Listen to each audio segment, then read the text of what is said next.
नमस्कार मैत्रिणींनो, स्वागत आहे तुमचं माझ्या चंद्रकला अन्नपूर्णा किचनमध्ये. नवीन असाल तर माझ्या चॅनलला सबस्क्राईब करा, व्हिडिओला लाईक करा आणि कमेंट करा. तर इथे बघू शकता मी इथे खडे मसाले घेतले आहेत.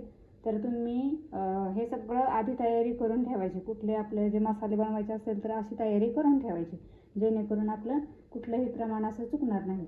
तर आज बनवतोय आपण पावभाजी मसाला. आता उद्या आपल्याला पावभाजी बनवायची म्हटल्यावर आधी आपल्याला पावभाजी मसाल्याची तयारी करायला हवी, नाही का? घरच्या घरी आपली जो पावभाजी मसाला आपण विकत आणतो नसेल आपल्याकडं, तर आपण पटकन असं पावभाजी मसाला घरच्या घरी तयार करू शकतो. सगळं आहे पण पावभाजी मसाला नाही, असं होतं बरेचदा.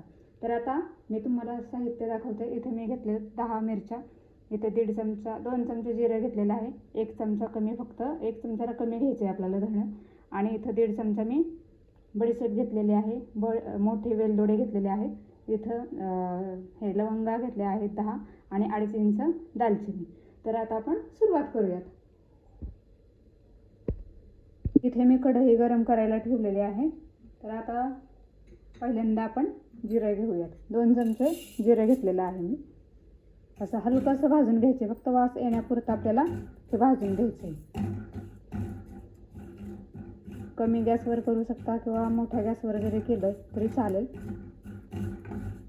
कढई पातळ असल्यामुळं आपलं हे जिरं छानसं भाजलं जातं.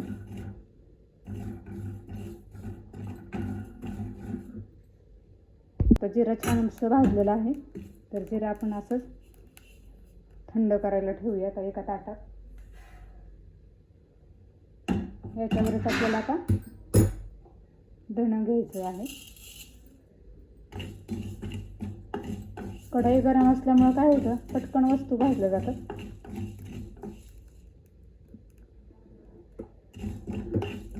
खरपूस असा वास येते. आता आपण हे धणंही काढून घेऊयात. आपण लगेच भाजले जाते. आणि थंड झाल्यानंतर या 3 वस्तू महत्त्वाचे, बडीशेप, जिरं आणि धणं, हे फक्त भाजून घ्यायचे आपल्याला. बाकी सगळं कोरडं घ्यायचे आपल्याला. मोठे वेलदोडे, मिरची आणि लवंग आणि दालचिनी हे. आता गॅस बंद करूयात आपण.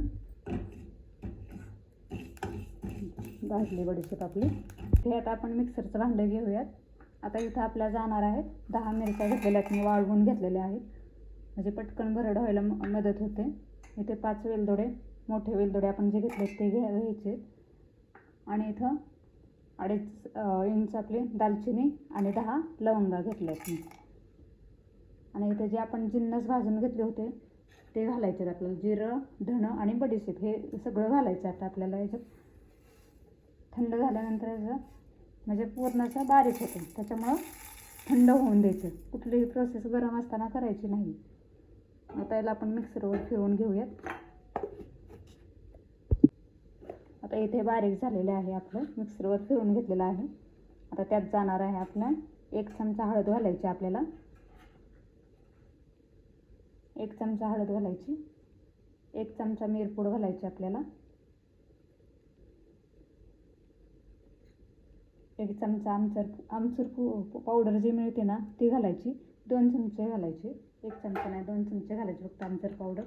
आणि 1 चमचा लाल तिखट, आपलं विकतचं आणलं तरी चालेल किंवा घरची जी असेल दळलेली ती घातली तरी चालेल. आणि 1 चमचा आपल्याला घ्यायचं आहे साधं मीठ, घ्या किंवा काळं मीठ घ्या तेही चालेल. तर मी इथं साधं मीठ घेतलेलं आहे.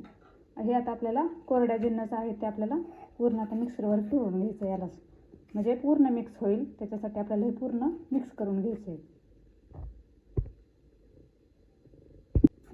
बघू शकता अशा पद्धतीने आपली पावडर तयार झालेली आहे. कमी प्रमाणात असेल तर लहान भांड्याचा वापर करा, मोठ्या भांड्याचा अजिबात वापर करू नका. कारण हे बघू शकता मी जेवढं पदार्थ घेतलं होतं, म्हणजे जेवढे जिन्नस घेतले होते त्याच्यात एवढं असं झालेलं आहे. त्याच्यामुळे जर खूप असेल तर मोठं भांडं घेऊ शकता, तुम्हाला खूपच बनवायचं असेल तर.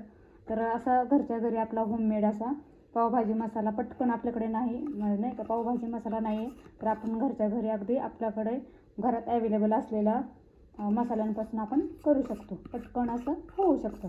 तर अशा पद्धतीने तुम्ही नक्की बनवा आणि नक्की करून स्टोअर करून ठेवा, की अगदी खूप दिवसापुरतं आपल्याला खूप दिवसासाठी पुरेल असं करून ठेवूयात. तयार आहे हा आपला पावभाजी मसाला. तर अगदी घरच्या घरी असलेल्या साहित्यापासून तयार होणारा हा पावभाजी मसाला आहे. अगदी कुठल्याही गोष्टी आणाव्या लागणार नाहीत, आपल्याकडे घरात ॲवेलेबल असतील त्या गोष्टींपासून होणार आहे. तर तुम्हाला पावभाजी बनवायची असेल तर हा आधी मसाला करून ठेवा, स्टोअर करून ठेवा आणि मग पावभाजी बनवा. आणि घरच्या घरी होममेड असा आपला पावभाजी मसाला बनवला आहे. तर आता पुन्हा भेटूया आपण पुढच्या रेसिपीमध्ये. धन्यवाद.